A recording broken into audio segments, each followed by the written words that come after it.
Hey, it's James, Father's Rights and Resources, hashtag how I got custody. So, have you seen Saving Private Ryan, the Steven Spielberg movie? If you haven't, just real quick, I'm going to give you a lesson from Saving Private Ryan. And a lot of you guys do this, and you end up getting taken out in the end, like a character in this movie.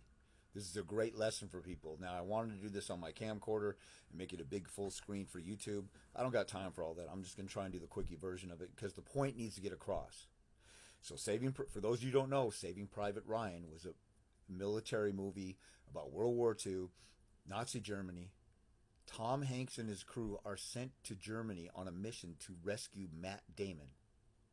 Matt Damon and the character in there was the third of three brothers, or maybe the fourth of four brothers, and all his brothers had died. And some guy high up, maybe a general in the military, said, I'm not going to let this other son die and this mother lose all of her sons. So he sends Tom Hanks and his crew, his platoon or group, whatever you call it, on a mission to go rescue a guy. Okay, they stumble across a Nazi in an open field. Do you guys remember what happened? And do you remember what happened next time you saw that Nazi in the movie? This is a great lesson because a lot of you guys, the mother will start saying, oh, I don't want to fight. Oh, let's just work it out and this and that. And then you don't finish the job and it comes back to bite you. So this is a great lesson. So check this out. So they found this German in the open field, okay? And now they're approaching him. They got him trapped and outnumbered. Not yet. First, make a mark and cover Wade's body for grave detail. Same thing for those paratroopers down there. Strip that stuff off and check them for intelligence. Ask this piece of shit if he's the one who shot Wade. Ask him! Doesn't matter. Yeah, it does matter. That's the one machine gun. So they're about to kill the German. And this kid right here is a translator. He's a nice, soft, gentle, sweet, loving guy. But this is a war that they're in. You see all that. They got helmets on. They're going to war in Nazi Germany in enemy territory. Watch this. So you're going to let them kill him? This is not right. You can help me with the bodies. What is happening? So he feels real bad right now. It's not right to kill a German when you're at war. It's kill or be killed. But this guy is saying we can't do that. Like your lawyer says, don't go after the mother. We can't do that. That looks bad. That's not nice. See, look, this is war. There's dead bodies everywhere. War is hell. So they're making the German dig his own grave. They're about to kill him. Please. I like America. He's begging for his life, right? Fancy schmancy. What a sense. Go fly a kite.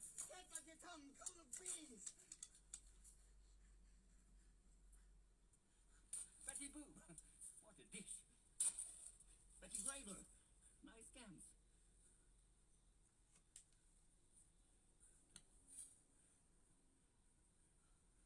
I say, can you see?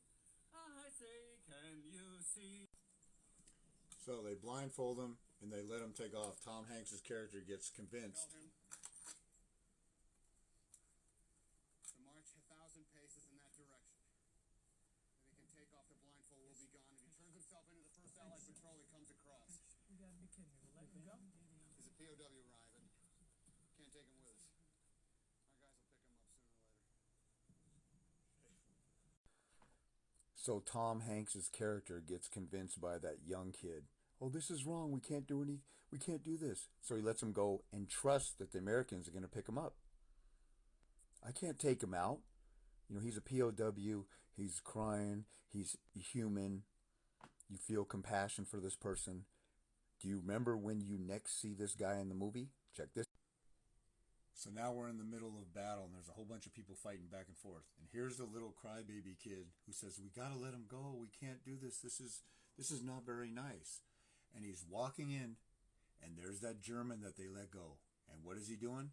He's stabbing one of his own comrades. And this guy just stands down and watches.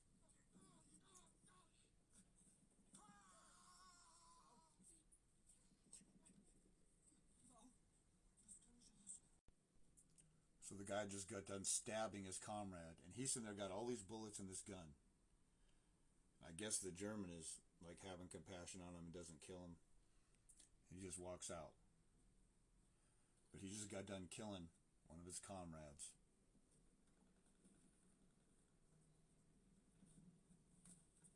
There he goes alive. And one of them is dead. American is dead. And then he has nothing but regret and sits and sulks. They could have killed that guy before, and the dude who's up the stairs there who got stabbed would be alive.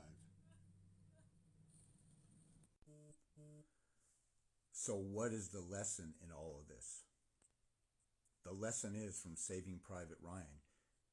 When you go to war, if they don't offer a peace treaty from the beginning, if you don't go to mediation and settle out of court or negotiate or work things out, you're in a war, and you have to treat it like a war.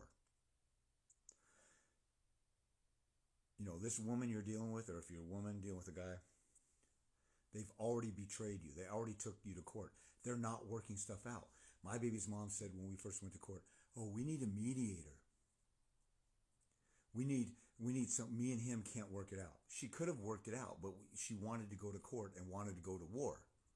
And then later she regretted it, and she's a victim of going to war because a narcissistic woman like that can't deal with reality and accountability. You go off to war, and when you know that the war is on, as soon as my baby's mom, I gave her one chance to be cool. And then when she got an attorney, I gave him one chance to be cool. After that, the war is on. You don't quit until you have your hands wrapped around their throat and they surrender or you take them out. That's how it works in war. You're in a war, so to speak. I didn't stop or relent until my baby's mom surrendered, and I wasn't going to stop until I got something fair, or I was going to have to take it all the way to trial, and I was going to roll the dice. Most of you quit before trial. You're so exhausted. You're so tired. You already came that far along, got trials 2 weeks out. Why don't you go for it? Oh, but you'll settle on, instead of 4 hours of supervised visitation, now you get 5 hours. And then in 3 years, you'll get off the supervision. And you sign an order that if you had the brains God gave a monkey, you would read it and say, this is going to make me a slave until my kids are 18. In Saving Private Ryan, that emotional kid, that German had already killed somebody in their little group. I don't know if you call that a platoon or, they had a dozen troops in there. One of them got taken out. They get up on that guy and they want to take him out. Remember when I first showed the video, ask him if he's the one who took that guy out. And then when he's burying his own grave, he said he's sorry for killing that dude. Should have taken him out when he had the chance. They let him go. Next thing you know, he kills one of their troops who let him go. It's a war. It's kill or be killed.